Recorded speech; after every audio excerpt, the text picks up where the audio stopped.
obviously a very disappointing outcome Saturday. You can never win a game if you get 2 punts blocked. Obviously, you're not going to win a game if you don't score points.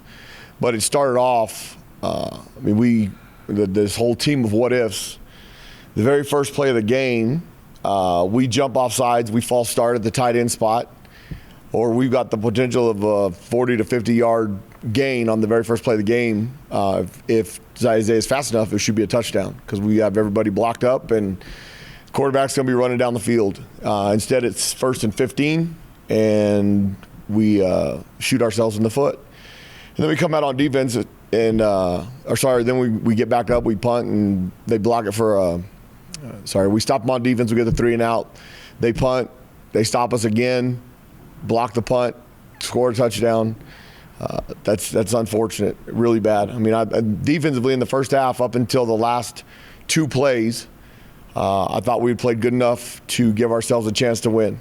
They had scored 3 points on the defense, and I thought the 3 points that they got, the fumble that they did not call when we hit the quarterback is identical to what happened to Connor Janal. So I think those 2 calls, I personally believe both of them were incomplete passes. But they're identical, so they should be called the same. One was called a fumble, one was called and that's human error. They call it live and fast, and the replay guys thought they saw what they saw, so it is what it is. That's not why we lost the game. But we have a chance to keep them out of the end zone. We did right there, so they kicked the field goal and it's 10-0. And then we get another stop, and the second punt block, they're really not trying to block the punt with full-out pressure like they did on the first one. And we make an assignment mistake inside, a technique mistake inside, and the guy comes free to the punter, and they block it and score another touchdown. And now it's 17-0. We have a post route come open that we don't connect the dots on the next series on offense that would make it 17-7 and make the game more interesting. If the very first play that I talked about goes for a big gain, it changes the outcome dramatically as far as us being able to throw the ball with play action. When we didn't execute that and then they were able to stop the run, we made way too many assignment mistakes. And it's partly because of the stuff that we've been doing for about 3.5 weeks now. We've tried to add more, but maybe we've added too much because we're making mistakes on identifying who we need to block. Plays that we get them blocked up right, we've got to be able to make somebody miss and get vertical, and too many times we've got 2 guys going to the ball carrier as opposed to it being a one-on-one in space or having nobody. And that's really, really unfortunate because it's given us a chance. It would give us a chance to stay in these games. The very last touchdown of the first half that I talked about, we had during fall camp a very similar situation in a 2-minute drill where we gave up a long ball that we should have learned from and known the situation. And there's no reason for a corner to sit on a route in the flats when they're throwing the ball, trying to score within 5 seconds left in the half. So that was really disappointing, not learning and being able to play it the correct way and getting out of the end zone or getting out of the half with just giving up 3 points on defense. Second half was much the same. The 2 deep balls, we have a 3rd and 14. We give up a deep ball, and then they get down in the end zone, and we get a pass interference down there. It takes them about 5 tries to get in. So that was very disappointing because we played third down pretty good. They were 3 of 12 on third down, which means we got off the field and were able to force some stops. I think Boise's offense is really prolific. We held them to 23 points on defense. If we don't give up the one at the end of the half, that's 16. There's the what-if football that I talk about. But in today's college football, if you hold somebody to around 25 points, you should have a chance to win the game, but not when we're struggling as bad as we are on offense. And obviously we're depleted a little bit more this week. We're a little banged up. Isaiah got hurt again. He was out of practice today. We'll practice tomorrow, and then we'll see where he's at. And obviously we saw Bryson. Bryson gave us a little bit of explosion out there. He's a little bit faster probably than Isaiah. But you saw the rust out there. He makes a big play on his first. He does a really good job, pulls the ball on a mesh charge, gets it pitched out to Bobby Wooden, and he gets one that he runs down. The very next play, we have a counter option, and he pitches the ball 4 yards in front of Luke instead of hitting him, and that's going to be a big play because we have everybody blocked up. So we got to get the mesh stuff, and for a guy that hadn't really taken any snaps since 2 weeks ago. I thought he went out there and did some good things, and he'll be better this week with another week of practice. Utah State is a really good football team. Blake Anderson was a wide receivers coach here when I was a graduate assistant, so we're really good friends. I view Blake as a great mentor, both in his spiritual life and coaching life, and just as a friend. We've talked to each other. Normally you don't talk to a guy that you're playing their week of. I spoke with Blake last night.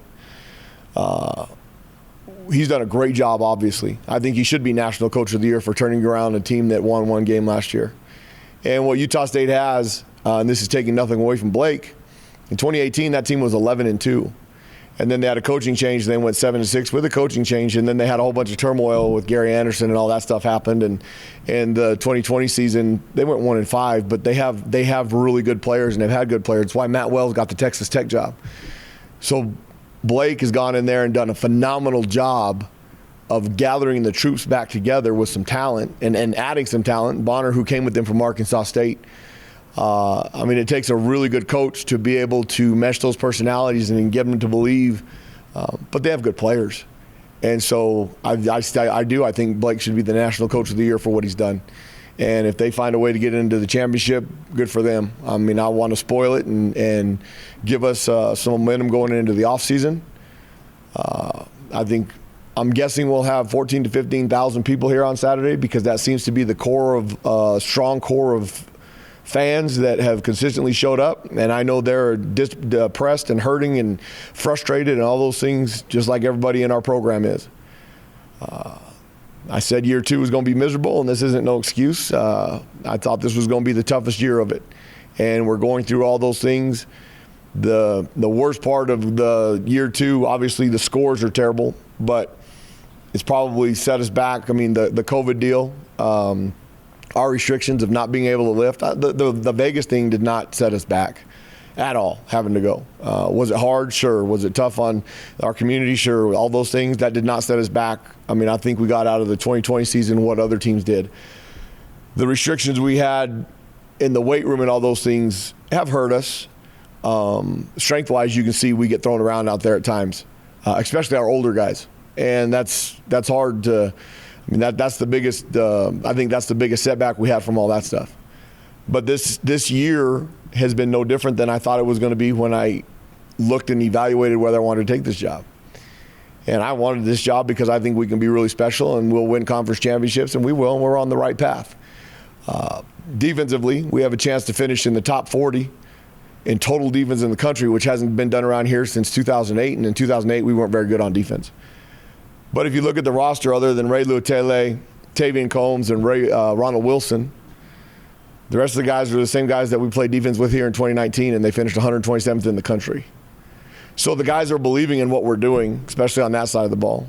Offensively, if you look at what Wyoming did to Utah State on Saturday, they had over 600 yards of total offense.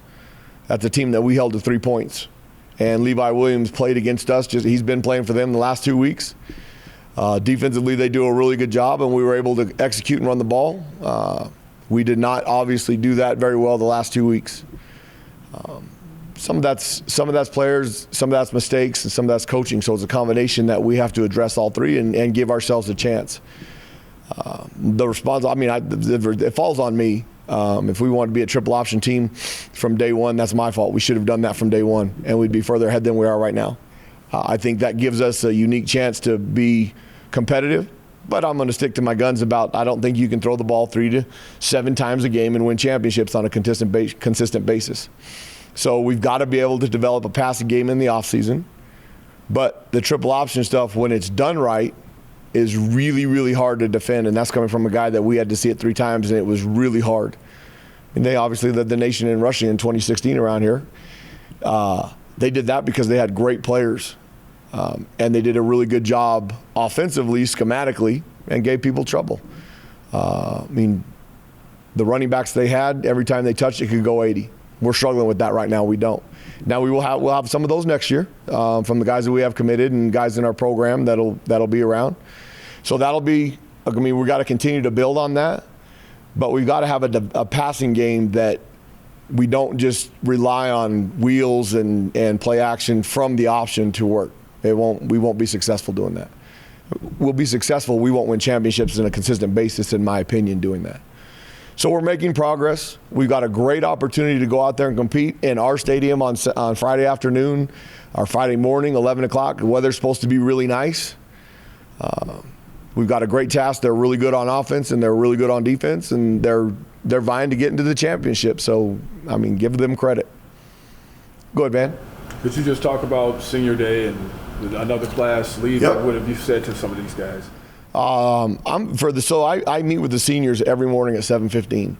We all meet in the staff room before we start team meetings. So they know where I am with them and what I feel about them. They've been through a lot in this program. The majority of those guys were recruited at the end of the 2017 football season after they went 3-9, because the majority of them are junior college kids that were here. Corey Hightower was here for 5 years, and he'll be the only fifth-year letterman in school history, the first one in school history. All those other guys are junior college kids that came in, had a whole bunch of turmoil their first year. Some of them redshirted, some of them didn't. And then they have a new coach come in, and put yourself in their position. The new coach comes in and says, junior college recruiting at the University of New Mexico in full classes is a mistake. You can't do it. And I still fully hearted believe, Lee, you cannot live in the junior college world at the University of New Mexico. Okay, 31 of those guys are junior college guys. Okay. Well, they look and they're like, well, okay, here we go. And that's what they're hearing from me. I had a meeting with them from the very beginning because I believe the senior leadership is the leaders of your program. And a couple of them decided they wanted to go elsewhere. A couple of young kids decided they wanted to go elsewhere. But the core of that group decided to stay and fight and do all those great things. And then we start working out for about 2.5, 3 weeks, and then we hit COVID, and we lose them for 4 months. And then they come back and they decide, the seniors now believe in what we're doing and what we've started. They're the ones that if we go all the way back to the October of 2020, they came up with the idea of self-monitoring with their cell phones and putting them on a tracking app so that they would have the opportunity to compete. It was that group that decided that. They wanted to play. They wanted to play for the University of New Mexico, and they wanted to have success. Well, we go to Vegas, and I thought they did an admirable job of doing the things that we asked them to do. They gave up a lot to be on this football team. They didn't go hang out in groups. They didn't do all those things. And then we have COVID and the opportunity to come back, and we invite 14 of them back, and they come back. We actually invited 16, but Brandon Shook is the sheriff now in Ventura County, which is really cool. Those guys come back, and they decide that they're all in, okay, regardless of what I've told them, regardless of how many times I've told them we don't have enough talent. I mean, I've said everything to try and beat them down, but I don't sugarcoat anything. I'm black and white, and I'm honest. And they want to be a part of starting something that's going to be really good in the future. And so they fought through. So I'm very thankful for those guys for what they've given to the University of New Mexico, what they've done for this program. And we're going to celebrate them on Friday. They're going to have their moms and dads out there pregame, and we'll get a bunch of pictures. And then we'll alphabetically call them out in order so that everybody that comes to the game on Saturday can give them the respect and honor that they deserve. We will also have a football banquet on December 11th, which is the first time we've done that in about 6 years around here, which I don't understand that. But we'll have a football banquet where the seniors will get dressed up in tuxes, and we'll honor them and honor this football team and try and get some momentum going for next year. There's a lot of momentum in our football program regardless of what the scoreboard says. And I say it all the time, keep the faith. That's not to convince people that we're going to be good. I mean, you have to be willing to bet on yourself in anything you do, and I have a plan, and the plan is not changing. And so those guys are a big part of that plan, and I'm very thankful for them, and we're going to have to go out there and compete and honor them on Friday afternoon. What else? Go ahead, Steve. The punt blocks getting, how disappointing was it? Was it surprising what happened? Very surprising, because we had been good in protection this year. On punt, we had been locked in and keyed in. The very first punt they come out and they show an overload to our right, which is no big deal. We usually adjust our splits so that we get the count right and widen them out. We don't adjust our splits. We don't get the count right, so we cut a guy loose off of the edge, unblocked, which in most cases, the widest guy has a really hard time getting there, unless the punter's lackadaisical. Well, the snap was a little bit high, so Aaron jumped up to get it, and then he took 3 steps to get it off. Being an old backup punter and being a specialist coach, I wanted to blame him because that ball should get off. But if we do it right up front, it doesn't matter. So it's not one guy's particular fault, but I hold those guys to a high standard, and he felt bad about it and understands the situation, so I don't think it will happen again, but that's way too bad.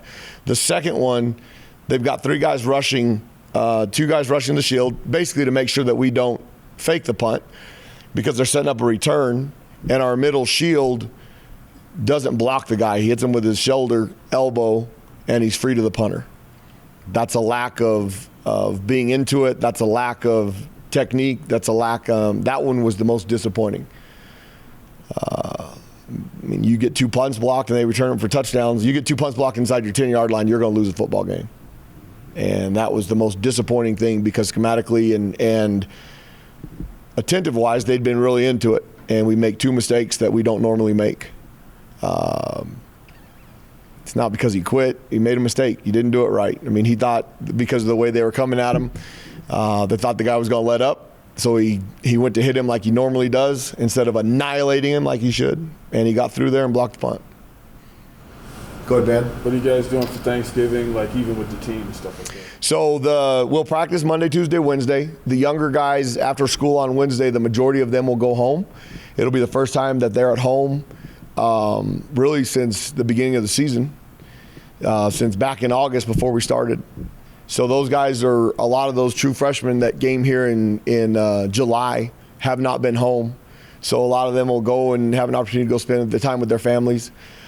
Because we play on Friday afternoon, Thursday will be a regular game week. They'll come over here at 4 o'clock, the travel squad guys, at 4 o'clock, and then we'll go through our normal stuff. And because I'm superstitious, we won't have turkey and all that stuff at pregame at dinner that Thursday night, excuse me.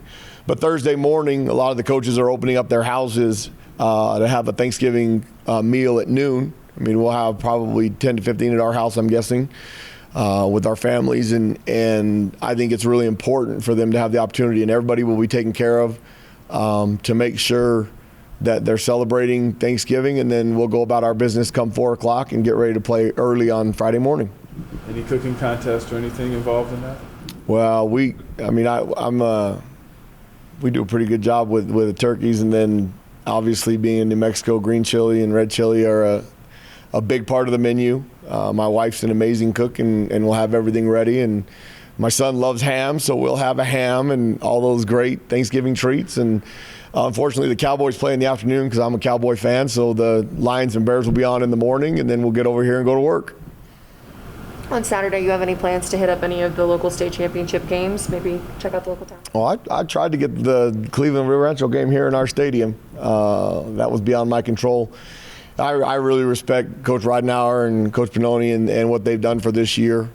They've got 2 really good football teams, and it's going to be a great championship game. I wish it was played out here in our stadium because it's going to be at Cleveland and Lightning Bolt Stadium, and they'll have a great atmosphere, but we can do the same thing here, and I'm not putting pressure on them, but I wish it would have been here. I think we should start a tradition like we do the Pit and have basketball. All the coaches, now it's mostly athletic directors and high school coaches that are trying to protect that side of it, and I get that. But I think we want to take the next step to being big-time football. If you go to Texas, they're all at Texas Stadium. The state championships in California are at big venues around the state. They celebrate it. They make a big deal out of it, and I think we can do the same thing here because I think the state basketball tournament in March is an unbelievable deal when it's in the Pit. Shoot, in 1996, it was in the other team's arena, and the Vikings won it. So I think that's the way it should be. And if they want to rotate it between here and Las Cruces, then go ahead. But I think it should be all in one day, and we should have a great opportunity. And I've offered the stadium for that game to be here. So if they want to change their mind over the next couple of days, let us know and we'll do it. Go ahead, Sam. Coach, as you're talking about the offense and what's been, what you eventually want it to be, what have some of the conversations been like with you, Coach Wareheim, and some of the other offensive coaches, just as you're trying to make different game plans for over the course of the season, like if you guys running game to game? For sure. We had a great conversation. I spend the majority of my time on defense. That's what I am. I'm a defensive guy. But I butt my nose in there because that's my job. And after the Colorado State game, I told them, what we're doing is not working. We've been unsuccessful, and we're beating our head against the wall, and we're not getting any results. So we're going to go this direction.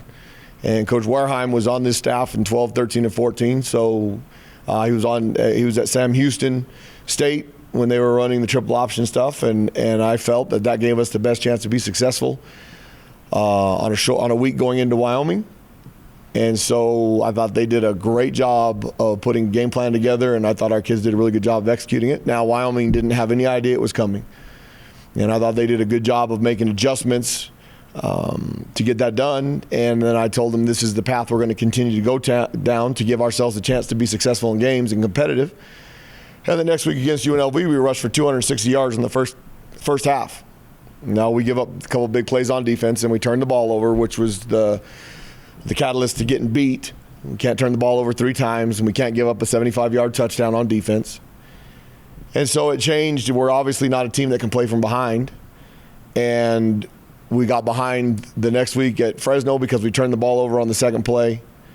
Aaron had a great day. He was the Mountain West Conference rusher of the week, freshman of the week, because of his 150 yards rushing. It was actually 143.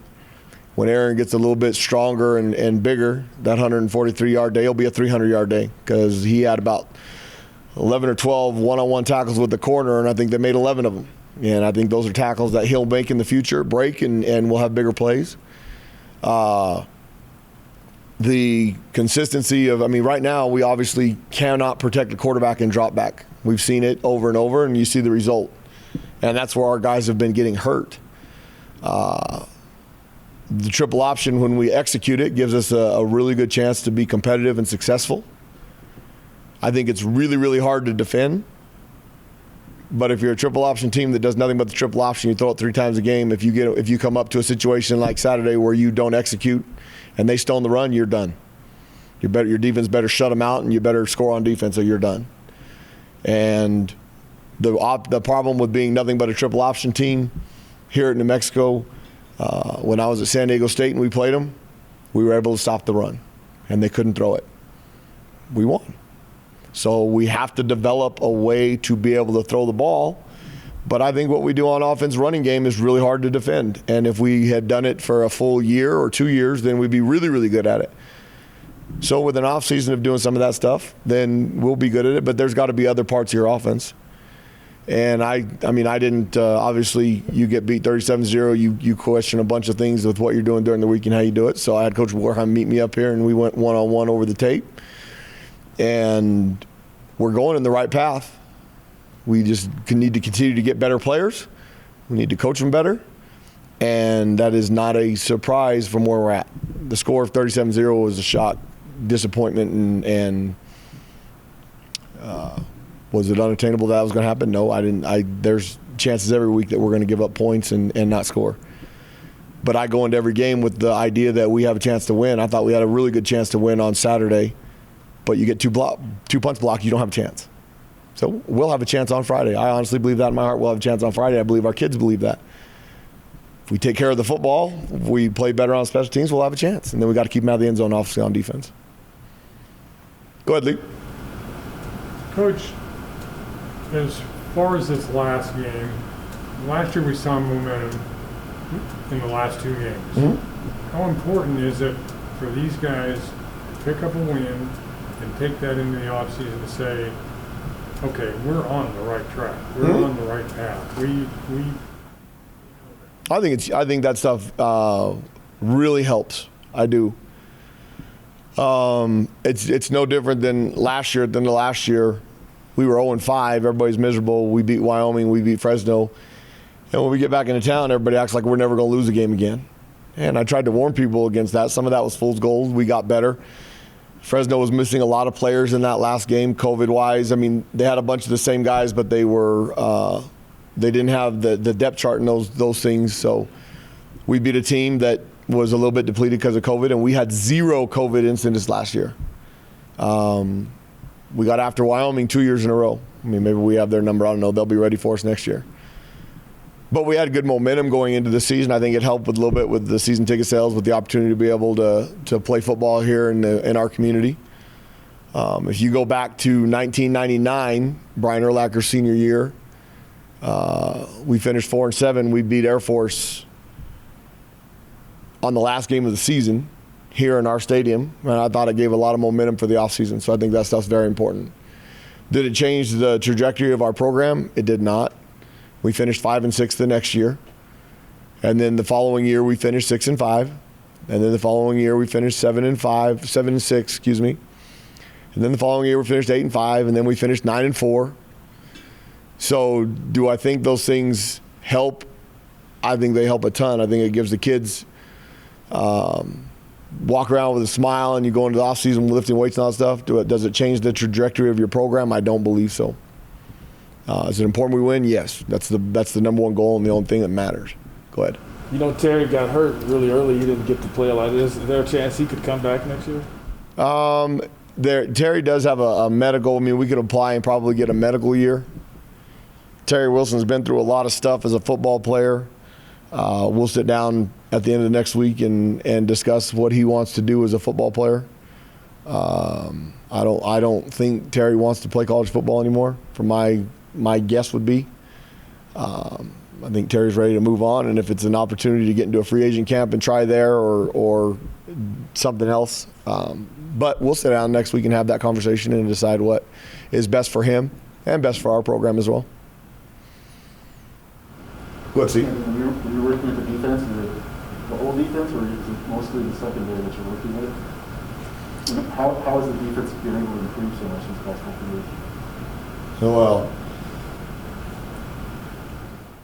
I think Coach Long is the best defensive coordinator in all of college football. I think he has been for 20 years. I've had an opportunity to learn under him since I was a player in 1998, a graduate assistant in 99, 2000, 2001, the video coordinator 02, 03, 04, full-time safeties coach from then on, defensive coordinator. So when Coach Long and I sit in a room, we know exactly what we're going to do and what the plan is and what the idea is. And then we bounce things off of each other. Troy Revitt worked in this system for a long time. Jerome Haywood was with us at San Diego State. So we've got a proven product that I think is being led by the greatest defensive coordinator in college football. We have a standard, and now Tavian Combs, Ronald Wilson, Ray Lutele, Joey Noble, who we did not recruit. Those guys have helped because they've got really good knack for playing football. And then we put them in good positions to be successful. And then you get a bunch of guys that believe. Now we're not real talented on defense. Okay, we've got some young kids that are really talented. And I think of the older guys, Joey Noble's a really, really good football player. The rest of them, what they've done is they've bought into the ability of playing really, really hard, trying to throw their bodies around, even though some of them don't like it, and being really, really physical. And they take a great pride in what our mission is. I mean, we've got I guess you call it a motto: know what to do and how to do it. All 11 to the ball in bad humor and keep them out of the end zone. And we preach that on a daily basis, and they believe in it, and the kids have bought into it, and they're doing their best. And you see the fight, even when the score is as bad as it is, they go out there and they fight. I mean, we gave up the deep ball on 3rd and 14, and they get a first down there in the goal line, and we get them down to 3rd down, and we commit pass interference, which we did. It was pass interference. A.J. Odoms held him, and he'll learn from that. We had a conversation, and he was as disappointed in himself as a young man could be. But it takes him 3 more tries to get into the end zone. That fight and that belief gives us the opportunity to have a chance to be successful. And then statistically, we've made significant improvement over the last 2 years statistically. You give up 23 to 26 points a game, you should have a chance to win most college football games in today's world. Our lot in life right now is we need to hold them less than that. Right now we're averaging about 12 points a game if you include the first 2 games of the season. So that means we can't give up 2 touchdowns and win games. They believe in that. They don't have a problem with, they get frustrated with the offensive struggles. Of course they do. But they're not getting mad and saying, well, why don't you do your part? Because they understand that our goal around here is to hold them to 1 less. Doesn't matter what the score is. Our goal around here is to dominate people. Doesn't matter what the score is. Dominate people and hold them to 1 less. We haven't done that. And they believe in that. That's why we have it. We've made progress on defense, and we've been consistent with what we're doing. Obviously, we've had more injuries on the offensive side of the ball than we have on defense, and that's played into it. I mean, the schematically what we're doing, we probably should have been doing from day one, but that's my fault. What else? That's it? Awesome. Have a great Thanksgiving, have a great holiday, and we will, I'm talking about this, hadn't been mentioned around here, but Lee Dunn, who passed away recently, was the head coach here, was the defensive coordinator here. From 83 to 86, he was the head coach. He was the defense coordinator under Joe Morrison when they went 10-1 in 1982 and played in the Justice Bowl against Tulsa. Made up bowl game on there, which here in Albuquerque we won and probably would have won anyway. Great tribute to him. What we do on defense and what Steve asked, between Lee Dunn and a guy by the name of Don Matthews, who Coach Long worked with in Toronto, those 2 schemes is what we've combined to what Coach Long has put together. And Lee Dunn was a great individual. I mean, he came through Albuquerque when we were here before every offseason to watch our tape, and on his way to Las Vegas where he had a lot of fun. Great respect for that man, and it's really sad that he's gone. So we'll honor him on Saturday because he was a great part of this program, both as a defensive coordinator and as a head coach. And there's a lot of people running 3-3-5 stuff now that when he did it, people thought he was crazy. So on a great Thanksgiving week, and we'll honor Lee Dunn, and may he rest in peace. But thank you guys. Go Lobos.